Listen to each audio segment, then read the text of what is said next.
নমস্কাৰ সকলোকে। আজি ভাবিলোঁ পলিথিনত থকা এই তামোল গছজোপা, চাপৰতে লগা তামোল গছজোপা মাটিত ৰুই দিওঁ। 2 ফুটতে লাগে এই তামোলজোপা, কিন্তু মই ইয়াৰ ভেৰাইটিটোৰ নাম মই নাজানো। কোনোবাই জানে যদি জনাব। সুমংগলা ইত্যাদি কৰি যিবিলাক তামোল আছে 7 ফুট 8 ফুটত লাগে, তেনেকুৱা নহয়। ই 2 ফুটতে লাগে। তামোলৰ থোকটো মাটিত লাগি যায়।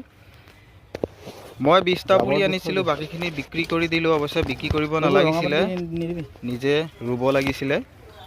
সহজে এই জাতটো পোৱা নাযায়। কাৰোবাৰ ওচৰত আছে যদি কমেণ্ট কৰি জনাব।